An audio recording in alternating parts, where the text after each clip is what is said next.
What's up, everyone? How's everybody doing? Hope everybody's doing well. So, I don't know about you guys, but I noticed right after the Super Bowl, a lot of 49er players were talking about 2020 being a revenge season.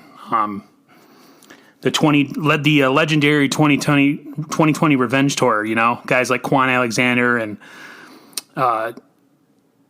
guys like George Kittle, a lot of players talking about it. And, you see a lot of teams, especially teams that lose the Super Bowl. Sometimes they come back the next year and they fail to even make the playoffs. And you could just see from the mindset of a lot of these guys after they lost the Super Bowl that, we don't know how the season's going to work out, but from the mindset that you gather from a lot of these players that you talk to or this whole locker room in general, everybody seems to be on the same page.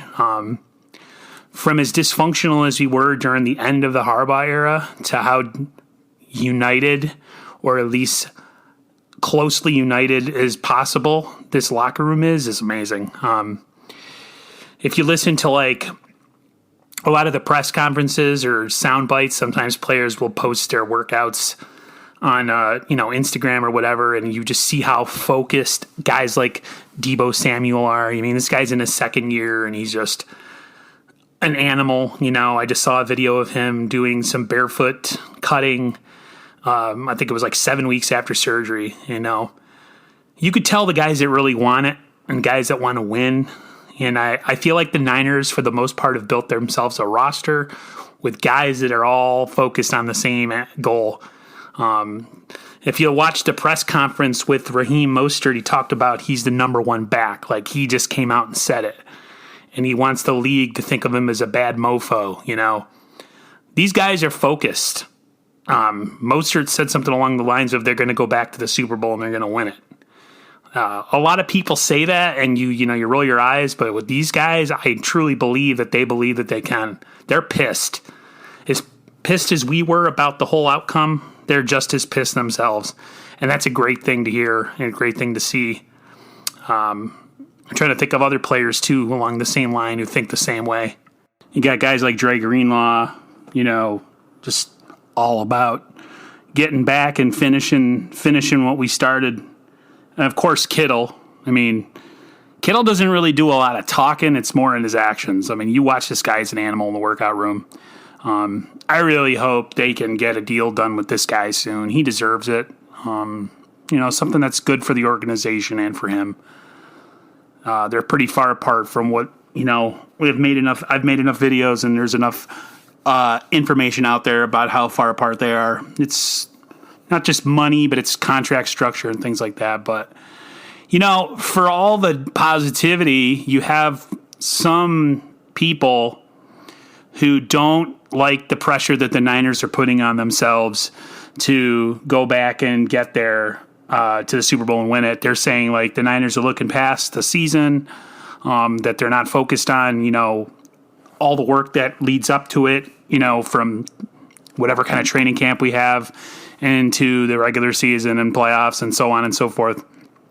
I listen to a lot of pretty good podcasts. I literally like Brian Peacock from Locked On 49ers. He was the one that was saying, and this isn't a knock on him, he was just saying that he thinks it's, dangerous that they're so hey, we're going to get back to the Super Bowl and we're going to win it. To me, I don't know, the Niners of the yesteryear, all the the franchise that won won the 5 championships, at that time, all those players were Super Bowl or bust. It was a failure season. Steve Young didn't get the monkey off his back until they beat the Chargers in the Super Bowl. So while I think it's pressure, I think I like the anger that they're feeling and the frustration that they didn't finish the job. That's how you should feel. Money's great and you play to make money, but football should be your passion. It shouldn't just be something that you get for a paycheck. And I think for the most part, the Niners are loaded on a team. They have a loaded team with guys that care about football, and guys that don't have been, jettisoned off. Reuben Foster, Marquise Goodwin, I love Marquise Goodwin to death, but I don't think his focus and his end all was football. I think he had other aspirations. Reuben Foster, he was just a disaster. He was injured all the time, and then when he was on the field, or when he wasn't on the field, he was getting into domestic situations, But, for the most part, John Lynch and Kyle Shanahan have built a roster full of football guys who care about football and want to win. I think the Niners have a pretty good window here. Depending on what they do with the Kittle situation, that window can last a lot longer. You're not going to keep everybody. Everybody's, people want to get paid. But this is a talented team with a pretty deep roster for the most part in most areas. And they all want to win.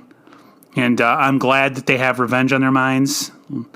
Stay focused, win each game, prepare for each game, 1 week at a time. But at the same time, I'm all for the pissed off, frustration that they feel about not closing the deal. And, that last 7 minutes and 15 seconds, if I watched a little clip on Bosa in his press conference, he wasn't even trying to blame, what happened in the Super Bowl. Dude's moving on. He's talking about pass rush moves and stuff he's been working on in the offseason. You have Eric Armstead in a press conference talking about the Niners want to work on their run defense. It's all football, man. It's all football. It's not outside, distractions and extracurricular crap.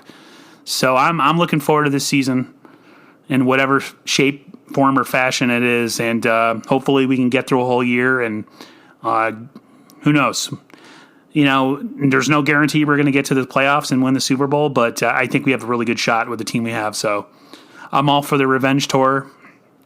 I'm all for avenging our loss last year, and I really hope we can get back there and finish the job. So, all right, man.